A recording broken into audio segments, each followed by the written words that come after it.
తీవ్ర విషాదం నింపిన కర్నూలు బస్ ప్రమాదం కేసులో కీలక పరిణామం చోటు చేసుకుంది. వేమూరి కావేరీ ట్రావెల్స్ యజమాని వేమూరి వినోద్ ను పోలీసులు అరెస్ట్ చేశారు. 19 మంది ప్రాణాలు బలి తీసుకున్న బస్ ప్రమాదం కేసులో A2గా ఉన్న వినోద్ కొద్దిసేపటికే రిలీజ్ కావడం చర్చనీయాంశమవుతోంది. కర్నూలు జిల్లాలో ఘోర ప్రమాదానికి గురైన వేమూరి కావేరీ ట్రావెల్స్ బస్సు యజమాని వేమూరి వినోద్ను కర్నూలు పోలీసులు అరెస్ట్ చేశారు. ఆ తర్వాత కర్నూలు స్పెషల్ మొబైల్ కోర్టులో హాజరుపరచడంతో రిమాండ్ విధించింది. అయితే బెయిల్ మంజూరు చేయాలంటూ పిటిషన్ దాఖలు చేయడంతో విచారణ చేపట్టింది కోర్టు. 10,000 రూపాయల సొంత పూచీకత్తుతో బెయిల్ మంజూరు చేసింది. దీంతో రిమాండ్ విధించిన కొద్దిసేపట్లోనే వేమూరి వినోద్ విడుదలయ్యారు. ఇది కాస్త వివాదాస్పదంగా మారింది. ఇక కర్నూలు బస్సు ప్రమాదంలో 19 మంది మృతి చెందారు. వేమూరి కావేరీ ట్రావెల్స్ బస్సు రోడ్డుపై పడి ఉన్న బైక్ను ఢీకొట్టడంతో మంటలు చెలరేగి ఘోర ప్రమాదానికి గురైంది.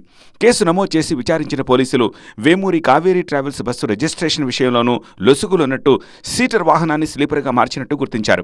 ప్రమాద ఘటనకు సంబంధించి బస్సు డ్రైవర్ లక్ష్మయ్య, యజమాని వేమూరి వినోద్పై కేసు నమోదైంది. ఇప్పటికే A1 డ్రైవర్ లక్ష్మయ్యను పోలీసులు అరెస్ట్ చేశారు.